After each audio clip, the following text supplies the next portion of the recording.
Bonds అంటే నీకు ఇష్టం లేదు కదా? ఇష్టం లేదు సార్. అదే నేను అదే అవసరం లేదని కూడా చెప్పావు కదా? అవునవును. మరి బాండ్ ఎలా పెట్టుకున్నావు? అదే అనుకోకుండా అది అలా కుదిరిపోయింది. నేను అనుకుని క్రియేట్ చేసుకునేది అనుకుంటే ఈజీగా ఎక్కడో అక్కడ తెగిపోయేది సార్. కానీ ఆయన బయటికి వెళ్ళి వచ్చినా మళ్ళీ ఇదేంటి ఎన్ని గొడవలైనా ఎవరో చేంజ్ చెప్పినా కూడా నా స్టాన్స్ అయితే అదే ఉంది. కానీ బాండ్ తగ్గిపోయిందని అందరూ అనుకున్నారు, భరణి గారు చెప్పలేకపోయారు నీకు అంతే. బయట నుంచి వచ్చాక ఆయన నిన్ను అంత ఎంకరేజ్ గమనించమ్మా. అవును, నేను అర్థం చేసుకోవాలి కదమ్మా. నేను అప్పుడు బాధపడ్డాను సార్ ఇనిషియల్లీ, ఎందుకంటే ఆయన వెనక్కి వచ్చిన ఫస్ట్ హ్యాపీ.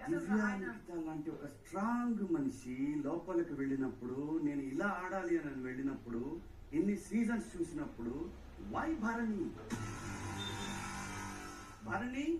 బాగా ఆడకపోబట్టే బయటకు వెళ్ళిపోయాడు. దెన్ అగైన్ లోపలికి వచ్చాడు.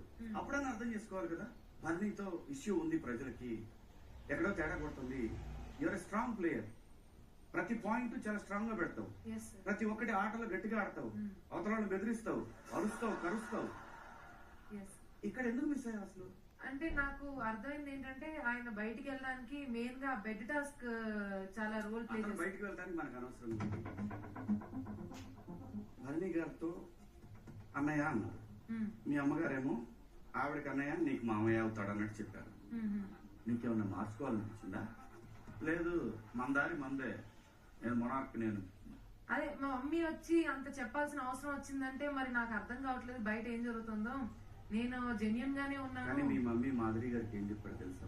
ఏం చెప్పారు? ఫోన్ చేసి చెప్పారంట, ఏమని? దివ్య అని భరణి గారికి దూరంగా ఉండమని చెప్పమ్మా ప్లీజ్. భరణి గారు తను చెప్పని చెప్పారు. ఇందులో ఏది నిజమమ్మా? అమ్మ చెప్పింది నిజమా అబద్ధమా? సో ఇప్పుడు నాకు కూడా తెలియదు, ఇప్పుడు ఇదేంటి దూరంగా ఉండమన్నారా లేదంటే ఆయనకు కూడా తెలుసా, మాధురి గారికి తెలుసా? కానీ ప్రతి ఒక్కరికి ఉన్న ఫీలింగ్ ఏంటి చెప్పనా, దివ్య వితౌట్ భరణి అయితే విన్నర్ మెటీరియల్, విత్ భరణి చేతులారా చేసుకుంది. ఎంత తెలివైంది, దాన్ని ఎలా మిస్ అయ్యమ్మా అసలు? తనూజాతో ఎలా ఉంటే మనకేంటమ్మా అసలు? అది నాకు ఎప్పుడు ముందు మీ పొసెసివ్నెస్ తెలిసిపోతుంది కదా.